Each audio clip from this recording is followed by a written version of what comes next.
Boa tarde, eu sou a professora Joana Lúcia, coordenadora do projeto Black Power, e eu venho por meio deste vídeo convidar a todos os cursistas que iniciaram comigo nessa ideia, nesse sonho, para que a gente possa continuar a formação agora, nesse período de quarentena, em nossas casas, por meio do EAD. As aulas na Faceles estão suspensas devido à quarentena e boa parte dos alunos optaram em ter a aula pela EAD como uma forma de não perder o semestre. Embora o projeto Black Power ele seja um projeto idealizador, de conquista de identidade do negro, de despertar no negro o orgulho de ser negro, de fazer ações em prol da comunidade, nós precisamos ter conhecimento para isso. E claro, um dia esse pesadelo vai acabar. Um dia, eu não sei quando, só Deus sabe, mas um dia nós poderemos estar juntos novamente, nos abraçar como antes e voltar com a nossa vida normal. E aí, como uma forma de nós não perdermos este tempo, eu solicito que vocês venham comigo participar deste projeto via EAD, via plataforma do Google na sala de aula, também chamado de Google Classroom, por onde vocês poderão entrar em contato comigo, a gente pode se comunicar por fóruns. Esse curso não vai ter atividades para fazer, basta que vocês possam interagir comigo lá nos fóruns que eu vou deixar. São perguntas onde um pode responder ao outro e a mim mesma.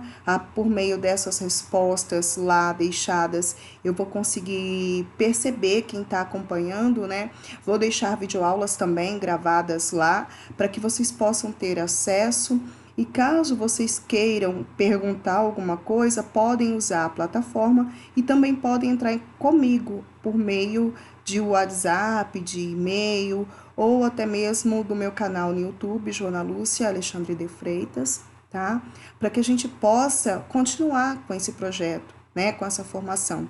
E no segundo semestre, colocar em prática as ações desse primeiro que a gente não conseguiu, que era fazer o segundo fórum linharense do empoderamento negro, o primeiro workshop, que eu já havia contactado 14 pessoas para mostrar os seus produtos, mas até então eu não pude nem dar um retorno para elas, porque eu estava aguardando o momento de entrar em contato primeiro com vocês, cursistas, que são meus parceiros nesse projeto, e saber de vocês, se vocês têm interesse de participar desse sonho, porque caso vocês queiram continuar, eu farei o workshop e entrarei em contato com essas pessoas depois do pesadelo.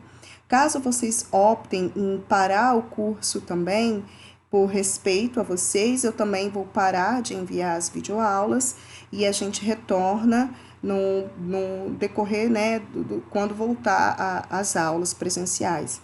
Mas eu acho que esse mecanismo é uma forma da gente ganhar tempo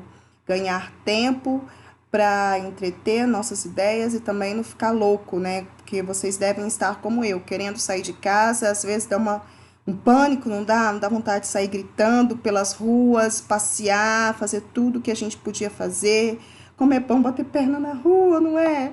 Mesmo que a gente não vá comprar nada, mas andar, passear, ir ao shopping, ir às lojas, no restaurante, na lanchonete, na pizzaria, em qualquer lugar, ver gente. Eu tô sentindo falta disso. Então, uma forma também de vocês não ficarem pensando nisso, vamos fazer o curso online? Bora comigo? Bom, espero que sim. Como vocês não estão aí me vendo, online, eu vou deixar gravado uma revisão do que foi dito, do que aconteceu no primeiro encontro, que modéstia à parte foi muito bom.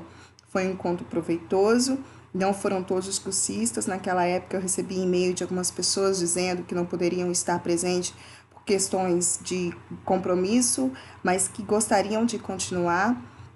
E nesse primeiro momento que tivemos, o primeiro, né, encontro que aconteceu no dia 11, eu apresentei para vocês as cargas horárias que terão de mudar, né, por conta da pandemia. Nós não cumprimos o dia 25, hoje é dia 1º de abril, né? Então, eu penso de estar convidando vocês para embarcar comigo agora online. E se vocês aceitarem, darem o sim de vocês, vocês já podem assistir a segunda videoaula que eu vou deixar gravado na plataforma e interagir por meio dela. E aí, essa segunda videoaula vai corresponder a esse dia aqui, ó, o 25/3, que nós não tivemos. E aí, a gente volta a se encontrar na semana do dia 15/4. Vai ser daqui 15 dias exatos, 14 para ser mais preciso, né? E aí a gente pode manter essa data de 15 em 15, vocês terão aí 15 dias para interagir naquele bate-papo e entrar em contato comigo, tirando dúvidas ou qualquer outra forma que vocês queiram interagir, tá bom? E nesse primeiro dia, então, eu apresentei isso daqui. Apresentei os objetivos, que vocês podem ver, né, no documento que eu mandei no nosso e-mail, né, faceleblack@gmail.com. A justificativa eu também apresentei, né, e falamos das ações, que era o curso em si. O curso de capoeira só tivemos 2 encontros, infelizmente, porque a quarentena veio, né, e nos fez recolher, mas o workshop e o segundo fórum e o colóquio muito provavelmente ficarão para o segundo semestre, porque eu não tenho nenhuma portaria, nada oficial, mas algo me diz que esse pesadelo ainda vai durar alguns meses, que foi o que aconteceu nos outros países, né? Então aqui não vai ser muito diferente, penso eu. Mas vamos aguardar. E aí, as ações do segundo semestre foram apresentadas, que seria o grupo de empoderamento negro nas escolas, né? O grupo de dança afro, um curta-metragem, e essas são as ações que nós havíamos sugerido para fazer no segundo semestre, após o curso, né? Após a formação. E aí, depois disso, eu passei a palavra para o doutor Fred. Ele não gosta que chama de doutor, mas aqui a gente tem uma certa cultura de chamar a pessoas do direito, né, de doutor. Então, esteve conosco o doutor Fred da Silveira, que ele é promotor público, ele é defensor-chefe da União, da Defensoria da União, aqui da região Sudeste, e esteve conosco para dar testemunho dele em relação ao uso das cotas raciais e em relação à cartilha de autoria dele e de outros defensores que fizeram para legitimar essa política pública e esclarecer de que ela é um direito do povo negro e não uma esmola, muito menos pelo contrário, é uma forma da gente validar o nosso direito de ter as mesmas condições que os brancos sempre tiveram. É bom deixar bem ressaltado que o nosso curso, ele não tem o objetivo de escarnecer nenhuma etnia, muito pelo contrário. A gente luta por direitos iguais entre as etnias e é muito prazeroso para mim perceber que houve no primeiro dia pessoas brancas. Foi uma coisa que o Fred também disse, que ficava feliz de ver pessoas brancas perceberem a importância da temática e entrarem conosco nessa causa. Tá? Então, olha só, ele se apresentou e disse que sempre morou numa comunidade pobre, foi de família humilde e que com muita dificuldade conseguiu terminar o ensino médio e através de política de cotas ele conseguiu entrar numa universidade federal lá na Bahia. Nós sabemos muito bem que as universidades federais da Bahia são uma das melhores do Brasil, mas quem ascendia a essas universidades eram sempre pessoas de família nobre, pessoas que tiveram uma boa educação, que tiveram condição de fazer cursinho, pessoas que tiveram acesso a meios de materiais didáticos mais, digamos assim, sofisticados, né? Então, essa população universitária era predominante por um tempo de pessoas de vida financeira abastada. E aí, com a política de cotas, ele, o Fred e muitos outros conseguiram adentrar na universidade. E na época ele teve acesso a um programa que o governo também deu na época, de poder estar no alojamento da faculdade, ter um direito à refeição um pouco mais em conta. E eu conheço outros amigos meus que tiveram esse benefício. O Gustavo Rui mesmo, que formou em Química pela UFES de Vitória, não, foi, agora eu não me lembro se foi o Polo de Vitória, mas foi UFES.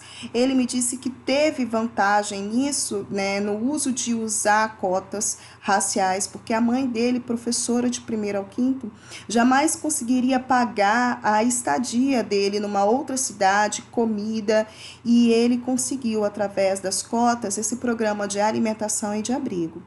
E aí, voltando ao Fred, ele diz que ele conseguiu formar, e depois de formado ele prestou concurso. Na época dele não havia ainda a política de cotas raciais para concurso público, mas ele conseguiu passar e hoje já existe, né? E aí nós estávamos falando da importância disso, porque embora a lei diga, né, que a lei brasileira é para todos, nós sabemos muito bem que o povo negro, ele tem dificuldade de se manter na escola, porque muitas vezes ele é obrigado a parar de estudar para trabalhar, muitas das vezes ele não pode pagar um cursinho, porque esse dinheiro vai entrar no sustento da família.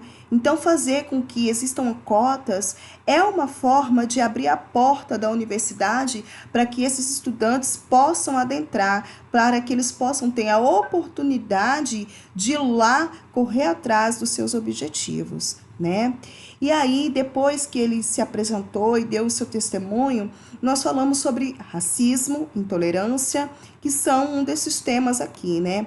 Racismo, pessoal, é qualquer comportamento de hostilidade, menosprezo em relação a uma pessoa ou um grupo de pessoas cujas capacidades intelectuais ou morais são consideradas inferiores devido às suas características físicas ou biológicas. Aqui no Brasil, o povo que mais sofre ações de racismo é o negro e o índio. O índio, por um preconceito deixado lá atrás, na época do Brasil colônia, de que seriam seres selvagens. E o negro, deixado também por esse preconceito de anos atrás, de que seria um ser, um animal, né, irracional, que não conseguiria pensar. Na época da escravidão, muitos brancos consideravam o negro como um animal, como uma subespécie, né? E muitos da igreja afirmavam que eles tinham que se sujeitar a trabalhar tanto, porque seria a única forma de se redimir perante ao Deus e ser dignos de serem considerados humanos, digamos assim. Então, o negro, ele foi visto como algo pejorativo, como uma etnia ruim. E isso perpetuou até os dias de hoje, infelizmente. E a gente precisa desmistificar isso. Somos todos da mesma espécie, temos culturas diferentes, cor diferente, cabelo diferente, mas isso não nos torna melhor nem pior do que ninguém. Somos todos iguais perante a Deus, né? E a lei dos homens, a gente tenta deixar que todos sejam iguais, ou pelo menos equiparar as injustiças sociais por meio de políticas públicas, uma delas as cotas. Dentre as políticas públicas que tentam reparar erros, são as bolsas famílias, bolsas escolas. Essas bolsas que as pessoas dizem que são esmolas, na verdade, são formas que o governo vê de reparar a desigualdade social. Existem 80% das nossas riquezas do Brasil estão concentradas em apenas 10% da população. Ou seja, 90% da população passa muita dificuldade, luta muito para sobreviver. E esse 90% deveria ser a favor das políticas públicas. E a gente percebe que é o contrário. Parece que as pessoas que são pobres, elas não percebem que existem pessoas piores do que elas e que elas poderiam estar melhores. Então, a gente precisa abrir a nossa visão, a nossa mente, para que o Brasil seja um país mais igualitário, mais humanitário. A gente está vivendo um período de reclusão, de quarentena, em que o nosso governo, ao invés de pensar em políticas públicas para atender a Organização Mundial da Saúde, que diz que temos que ficar em quarentena, ele simplesmente omite esse fato, dizendo que as pessoas autônomas têm que trabalhar. Não, as pessoas autônomas, elas também precisam preservar a sua saúde, assim como os outros, e o governo, ele vai ter que fazer o quê? Ele vai ter que abrir mão do luxo extensivo que o judiciário, que os parlamentares, né, o legislativo tem, começar a tirar esse benefício exagerado deles, exorbitante, e começar a remanejar esse dinheiro para os pobres, para as pessoas humildes, para as pessoas que estão sem trabalhar devido à quarentena, através de políticas públicas, como muitos países fizeram. Então, isso percebe-se que o nosso país, ele tem aí mais de 500 anos de desigualdade, porque as pessoas não percebem o seu direito e, pior, elas não conseguem se unir para brigar por melhorias, né? Intolerância é a falta de respeito diante de práticas e crenças alheias. Então, existem intolerâncias de cunho religioso, de cunho de gênero, quando um homossexual entra ou fala ou se manifesta e pessoas torcem o nariz e pessoas se retiram. Isso é intolerância, quando eu não permito que o diferente exista, quando eu quero estipular padrões para que as pessoas sigam, né? Xenofobia é aquela aversão a estrangeiros, né? Pessoas que não gostam de estrangeiros por medo de pegar doença, ou por seu linguajar, ou por ser simplesmente diferentes. O preconceito, como o nome já diz, é um preconceito, é um julgamento precipitado daquilo que eu não conheço, e logo é uma atitude ruim, porque para eu ter argumento para não gostar de algo, eu preciso conhecer este algo. Então, o preconceito, ele precisa acabar na nossa sociedade, a gente precisa abrir os horizontes. Mesmo que eu não aceite uma ideia de antemão, eu preciso conhecer melhor para saber do que realmente se trata, para que eu não caia em erros, equívocos, né? Para eu também saber me posicionar e ter argumentos para alegar a minha posição. Democracia racial é um mito que tem no Brasil, visto que nós não tivemos nenhum período na história do Brasil de apartheid. Acredita-se que o Brasil é um país harmônico, onde não existe racismo, intolerância, xenofobia, preconceito. A gente sabe que isso não é verdade. Existe sim preconceito racial, existe sim pessoas que são homofóbicas, xenofóbicas, racistas, e nós precisamos, através do diálogo, através do respeito, mudar essa mentalidade, mostrar que somos diferentes nas culturas, mas que somos um só povo, que descendemos de italianos, de índios, de negros, e que lá atrás, na minha árvore genealógica, eu posso ter uma dessas etnias, e o mínimo que eu devo é respeito. E, acima de tudo, a oportunidade de oferecer a quem é diferente de mim, a oportunidade dele crescer, dele ser um cidadão de direitos e de deveres, né? Falamos nesse primeiro encontro ainda sobre as desigualdades que o IBGE aponta.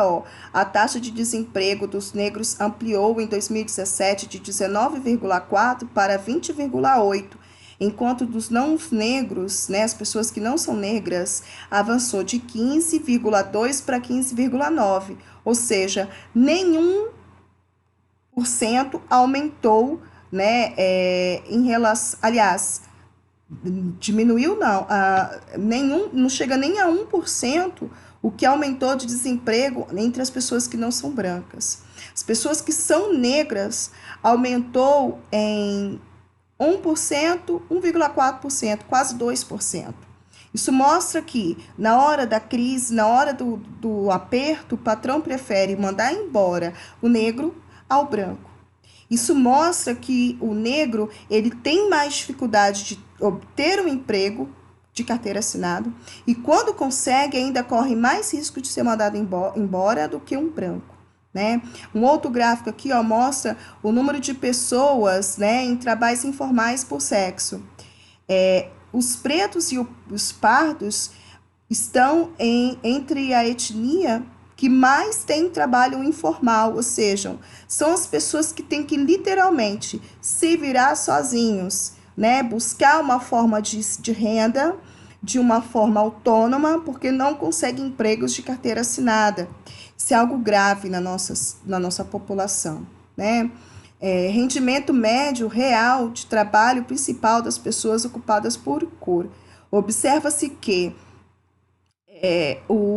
as pessoas que têm escolaridade, elas têm mais salário, né, mais dinheiro. Mas, embora o negro com curso superior, que o negro aqui vai ser a pessoa parda e preta, ó, do verdinho, com 22%, com curso superior, ele vai ganhar cerca de R$ 25 a hora. O branco com curso superior, ele vai ganhar R$ 31, cerca de mais de R$ 10 a mais a hora, tá vendo?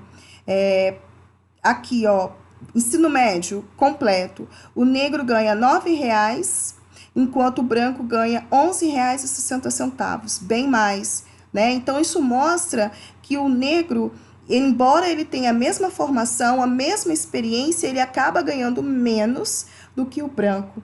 Isso é reflexo de uma escravidão, né, que durou quase 400 anos, de um papel de preconceito na nossa sociedade que dura até hoje, né? Em relação aos níveis de instrução, a maior parte dos negros, eles estão somente com o ensino fundamental completo, tá vendo? A maior parte deles. Os negros que têm ensino superior completo corresponde a 7,4% da população brasileira. É ainda muito pouco quando comparado às outras etnias, né? É algo que a gente precisa mudar, né? É algo que a gente precisa melhorar. E olha só que interessante, 7,4% de curso superior, né? O branco é 6,3%, olha que interessante. Foi a primeira categoria em que o negro passa a estar na frente, né? O preto e o pardo. Talvez pelas cotas raciais, que começa a dar um resultado. Mas a gente não vai saber o que foi que fez isso acontecer. Mas observa que a diferença não chega, é só de 1%, né? Tá bem junto aí, ó. Agora, em relação às outras escolaridades, olha, a gente vê sempre taxa de desocupação, perdão, desocupação, aqui, ó, desocupação, né, pessoas desempregadas. Tava bom demais para ser verdade isso, né, o negro tá em vantagem. Então, os desocupados, os desempregados, o negro com um curso superior, ele ainda está mais desempregado do que o branco, está mais desempregado do que o branco com ensino médio e do que o branco com ensino fundamental e sem instrução, né? Então, o negro está em todas as categorias em desvantagem, né? E isso é muito ruim. Aqui, ó, das categorias de emprego, há mais negros que brancos na agropecuária, construção civil, no comércio e em serviços domésticos. Ocupação que existe pouca escolaridade, né? Então, é como se a sociedade dissesse assim para o negro: olha, neguinho, o seu lugar é para ser braçal, é para ser ocupado em empregos braçais, pesados, né? Escritório, judiciário, legislativos, é só para brancos. A gente precisa mudar essa voz oculta que ressoa na sociedade. A gente precisa conquistar o direito, e para isso a gente precisa despertar no negro a vontade de fazer o diferente, a vontade de estudar a todo custo, nem que seja passando fome, como eu, Joana, passei lá atrás, mas a vontade de superar isso daí.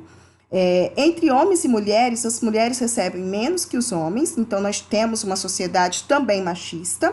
E dentre as mulheres negras ganham menos ainda. Então, além de ser uma sociedade machista e racista, né, machista é racista também. Porque dentre as mulheres ainda existe diferença entre as mulheres negras, que ganham ainda mais, ainda menos, né? Então, existe muito preconceito no nosso Brasil. E aí, a situação da população negra, né, transformando em números. Segundo os dados do IBGE, a taxa de analfabetismo de pessoas negras é muito maior, é mais que o dobro entre as pessoas brancas.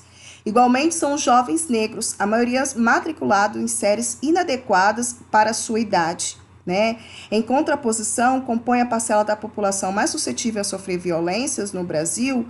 Segundo o Atlas da Violência 2017 do IPEA, o risco de ser assassinado é 3 vezes maior para negros e pardos do que para brancos.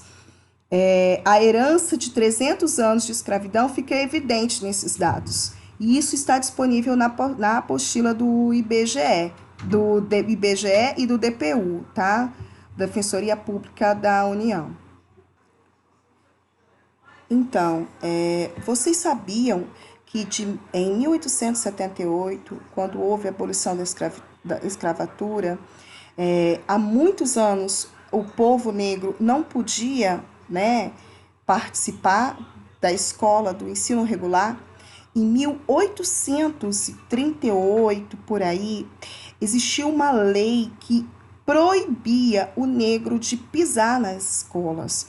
O negro que tinha conseguido, a muito custo de trabalho, né, comprar a sua carta de alforria, ele não podia frequentar as escolas, nem mesmo seus descendentes, porque alegavam que o negro iria empestear as escolas, ia levar doença. E até 1930, os negros foram proibidos de frequentar a escola. Então, se você for parar para pensar os anos que o negro foi excluído das escolas, a cota para entrar na universidade é pouco. É uma ação do governo que tenta reparar isso, mas ainda é pouco perante o tempo que foi negado a ele o direito de estudar. Né? Nós temos que lembrar que o povo negro sofreu desde quando veio para o Brasil. Primeiro, saiu das suas terras, teve seus familiares repartidos, foi vendido, sofreu açoites, sofreu castigo. Além disso, não foi pela bondade da princesa que ele foi absolvido de trabalhar como um escravo. Foi através de muitas lutas, como a Revolta dos Malês, a Balaiada, entre outras revoltas, que fez com que o povo negro gritasse a sua dor, gritasse o seu direito de existir enquanto ser humano. E principalmente por interesses externos, porque a Inglaterra queria ter pessoas para comprar os tecidos e os produtos que ela vendia na época. Por essa razão, de tanto pressionar o governo brasileiro, nessa época aí de 1888, que a princesa acabou cedendo às pressões externas, visto que seu pai estava em viagens, e ela acabou assinando a Lei Áurea. Então, a Lei Áurea é fruto de muita luta do povo negro. E essa luta ela não acabou, ela consiste até hoje na luta no direito de estudar, de arrumar emprego, de se posicionar, de ter os mesmos direitos em sociedade. Nós temos crianças que têm baixa autoestima, porque aprendem desde cedo a não repelir um bullying quando ele é chamado de macaco, quando ele é chamado de preto, quando ele é chamado de feio.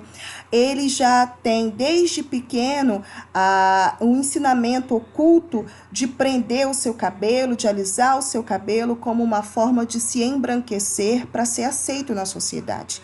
E isso precisa ser desmistificado. A criança negra, ela tem que ter orgulho de ser negra, ela tem que ter orgulho de ser o que ela é e não querer ser o que o outro diz que é bonito.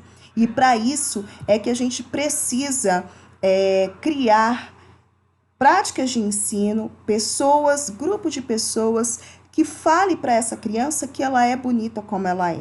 né? Que fale para essa criança que as políticas de cota racial é um direito dela e que ela tem que usar para que ela possa se manter entre os grupos de pessoas intelectuais que estão na universidade, para que elas possam passar no concurso público, porque nós sabemos muito bem que existem concursos dificílimos, principalmente na área de direito, que muitas pessoas que entram são pessoas que tiveram, como eu já disse lá atrás, acesso a uma educação particular, acesso a mídias, à internet, a revistas, que o povo negro muitas das vezes não tem, né? Então, as políticas de cotas raciais não é uma invenção brasileira, ela surgiu na Índia. Nós sabemos que a Índia é um país que tem muita desigualdade social, assim como o Brasil, e lá existem as castas, que são grupos sociais, né, como se fossem classes sociais, em que uma não se mistura com a outra.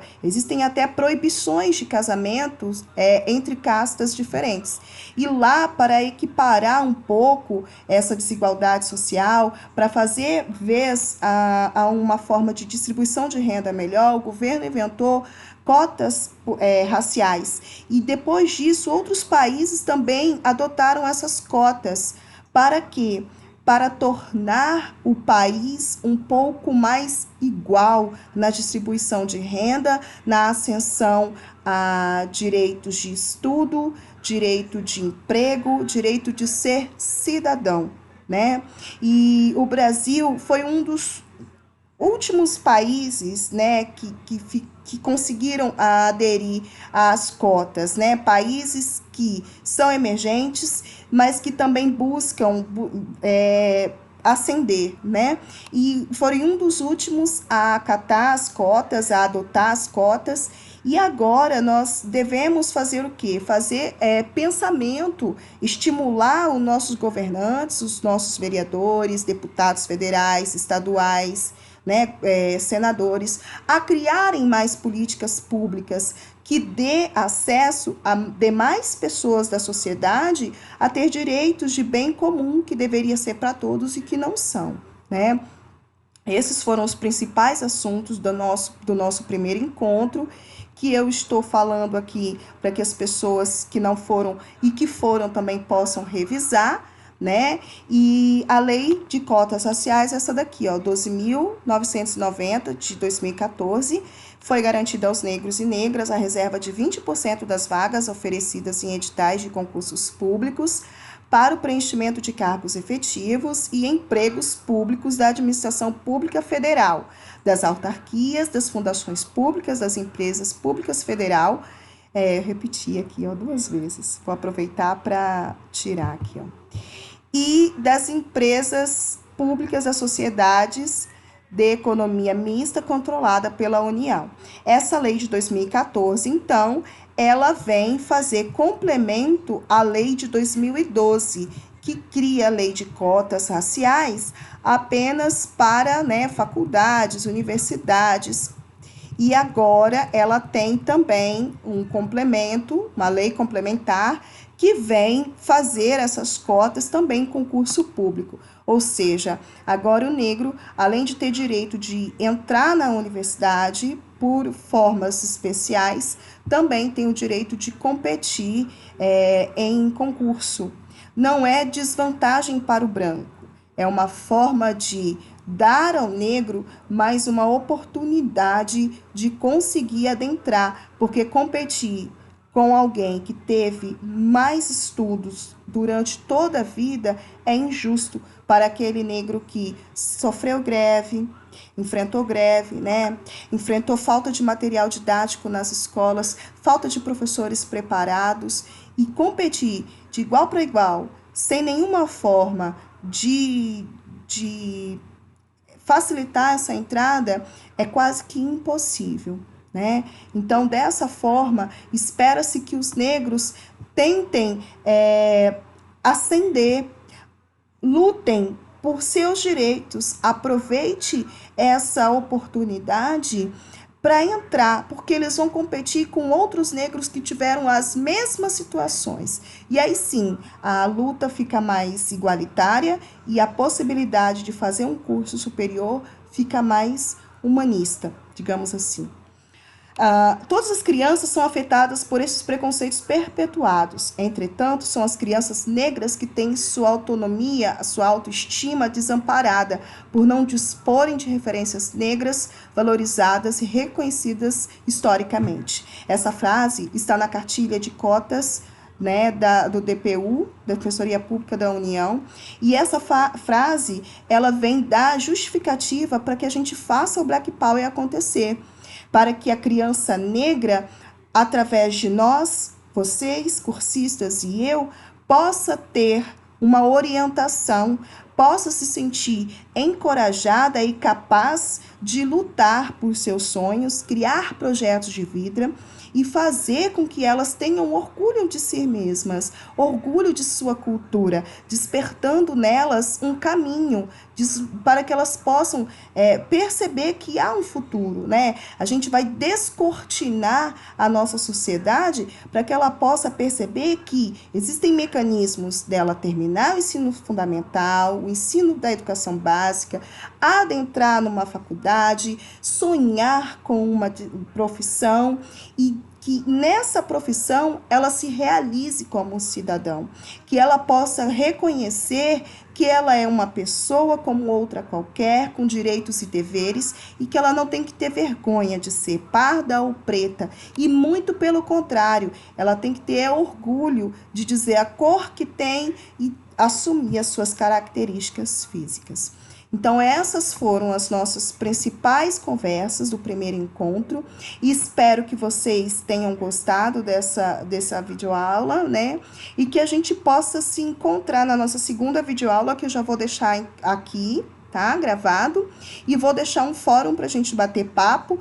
Ao participar do fórum, eu vou entender que vocês aceitaram o meu convite e nós vamos continuar o curso por aqui. Tá certo? Se eu ver que vocês não estão interagindo nem participando, aí sim a gente vai ter que esperar a quarentena e começar do zero ou da onde paramos. Mas eu penso que é viável sim a gente criar esse mecanismo de comunicação. Um grande beijo e até a próxima.